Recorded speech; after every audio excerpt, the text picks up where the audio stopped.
Song ಏನಾದ್ರೂ ಕನ್ನಡದಲ್ಲಿ ಇದ್ದಿದ್ರೆ.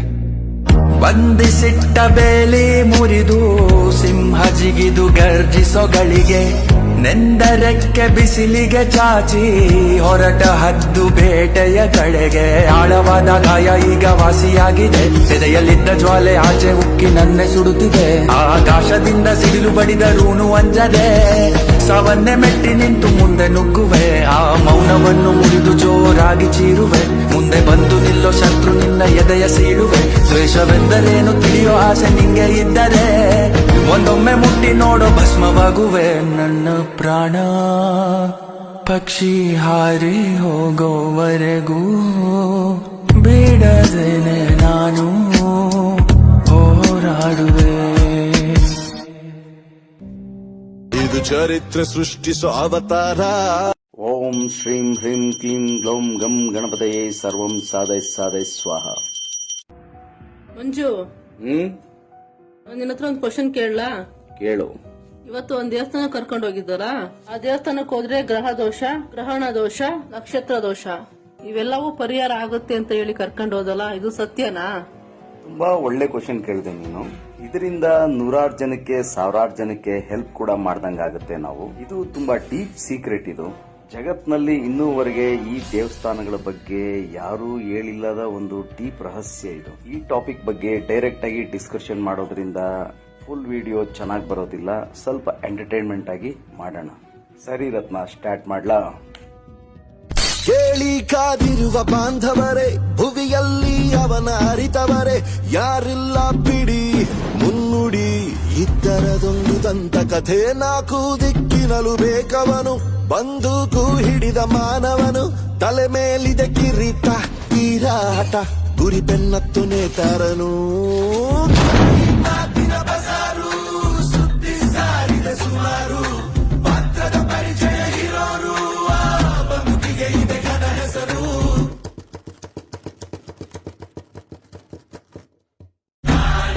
ಅದು ಅನವರತ, ನಾ ಅಜ್ಞಾತ, ಇದೆ ವೇದಾಂತ.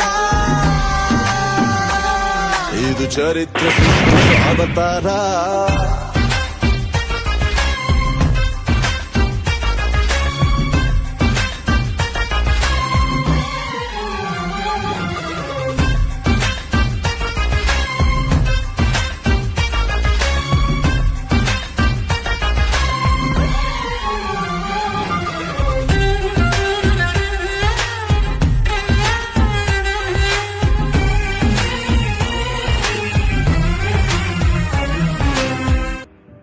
ನನಗೆ ಗೊತ್ತಿರೋಷ್ಟು ಮಟ್ಟಿಗೆ ನಾನು ಎಡಿಟಿಂಗ್ ಮಾಡಿದ್ದೀನಿ.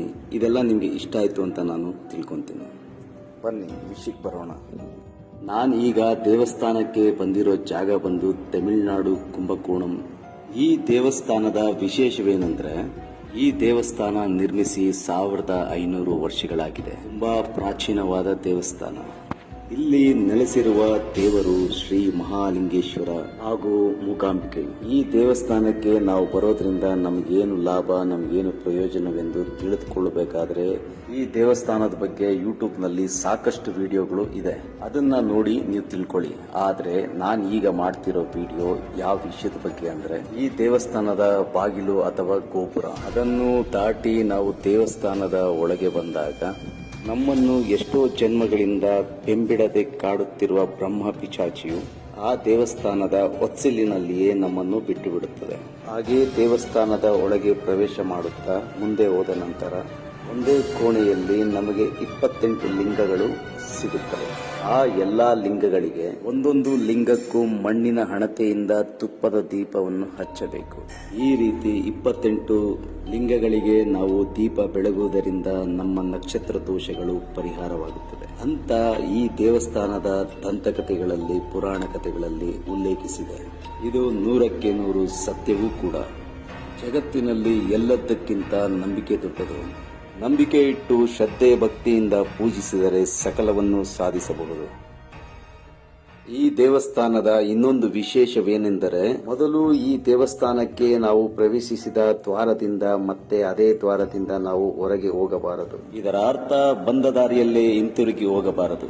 ಶ್ರೀ ಮಹಾಲಿಂಗೇಶ್ವರನ ದರ್ಶನ ಮಾಡಿ, ಮೂಕಾಂಬಿಕೆಯ ದರ್ಶನ ಮಾಡಿ ಮೂಕಾಂಬಿಕೆಯ ಗರ್ಭಗುಡಿಯ ಸ್ವಲ್ಪ ದೂರದಲ್ಲಿ ಇನ್ನೊಂದು ದ್ವಾರವಿದೆ. ಅಲ್ಲಿಂದ ನಾವು ಹೊರಗೆ ಹೋಗಬೇಕು. ದೇವಸ್ಥಾನದಿಂದ ಹೊರಗೆ ಹೋಗಬೇಕು. ಹೀಗೆ ಮಾಡುವುದರಿಂದ ನಮಗೆ ಹಿಡಿದ ಬ್ರಹ್ಮ ರಾಕ್ಷಸನು ಶಾಶ್ವತವಾಗಿ ಪ್ರವೇಶ ದ್ವಾರದಲ್ಲೇ ಉಳಿದುಕೊಳ್ಳುತ್ತಾನೆ. ಅಥವಾ ಬಂದ ದಾರಿಯಲ್ಲೇ ಮತ್ತೆ ಹಿಂತಿರುಗಿ ಹೋದರೆ ಮತ್ತೆ ಬ್ರಹ್ಮ ರಾಕ್ಷಸನು ನಮ್ಮ ಹೆಗಲೇರುತ್ತಾನೆ. ಇದು ಈ ದೇವಸ್ಥಾನದ ವೈಶಿಷ್ಟ್ಯತೆ. ಈ ದೇವಸ್ಥಾನದ ಬಗ್ಗೆ ಸಾಕಷ್ಟು ಜನ ಇದನ್ನೆಲ್ಲ ಯೂಟ್ಯೂಬ್ ಅಲ್ಲಿ ತಿಳಿಸ್ಕೊಟ್ಟಿದ್ದಾರೆ. ಆದರೆ ನನ್ನ ಗುರುಗಳು ನನಗೆ ಹೇಳಿಕೊಟ್ಟ ಥಿಯರಿ ಪ್ರಕಾರ ಯಾವುದೇ ದೇವಸ್ಥಾನಗಳಿಗೆ ನಾವು ದೋಷ ಪರಿಹಾರಕ್ಕೆಂದು ಹೋದಾಗ ಆ ದೇವಸ್ಥಾನಗಳಲ್ಲಿ ಶಾಶ್ವತ ಪರಿಹಾರ ಸಿಗುವುದಿಲ್ಲ. ಉದಾಹರಣೆಗೆ ಕಾಳಹಸ್ತಿ ದೇವಸ್ಥಾನ, ಅಲ್ಲಿ ರಾಹುಕೇತು ದೋಷ ಹಾಗೂ ಸರ್ಪದೋಷ, ಕಾಳಸರ್ಪದೋಷ, ಈ ದೋಷಗಳಿಗೆ ಪರಿಹಾರಕ್ಕೆಂದು ಆ ದೇವಸ್ಥಾನಕ್ಕೆ ನಾವು ಹೋಗಿ ಸಕಲ ದೋಷಗಳು ಪರಿಹಾರ ಮಾಡಿಕೊಂಡು ಬರ್ತೇವೆ.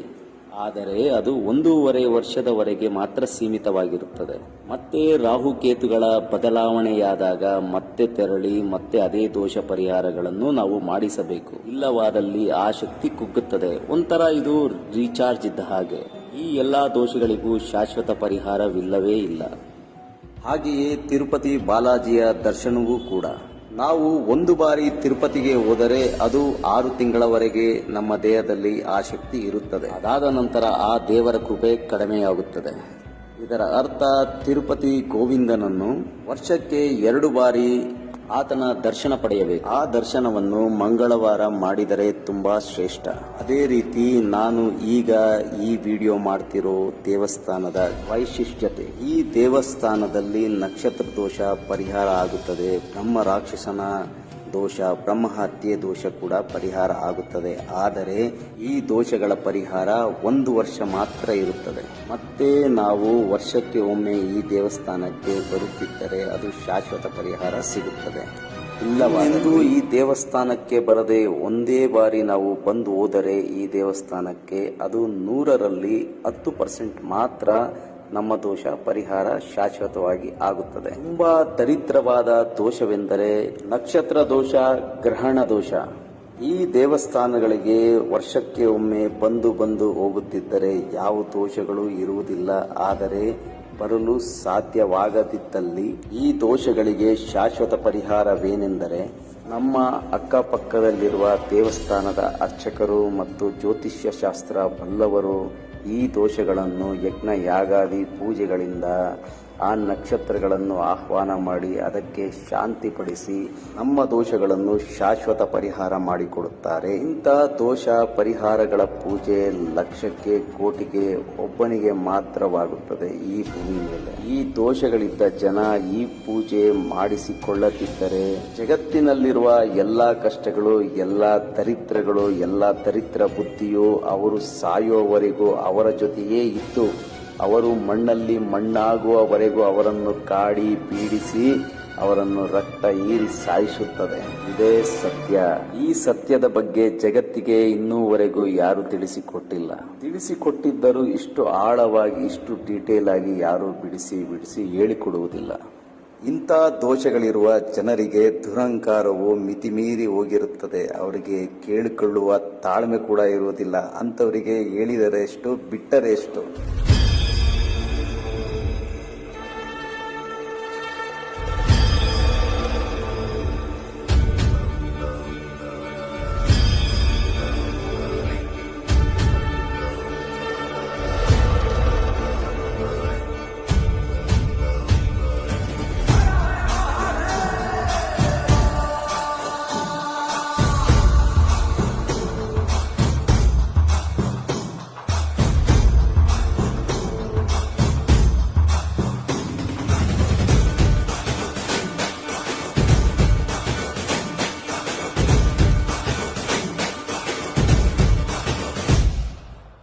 रं ईश्वरं हं परमेश्वरं यं यं किंकरं भं गंगाधरं भं भं भैरवं ओं ओंकारवं लं मूलाधरं शंभो शंकरं वन्देऽहं शिवं वन्देऽहं लयं वन्दे श्रीकरं वन्दे सुन्दरं देवासुरगुरुं पादे पन्नगं नीवे अम्बरं नागेश्वरं रं ईश्वरं हं परमेश्वरं यं यं किंकरं भं गंगाधरं भं भं भैरवं ओं ओंकारवं लं मूलाधरं शंभो शंकरं वन्देऽहं शिवं वन्देऽहं लयं वन्दे श्रीकरं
ni sa sa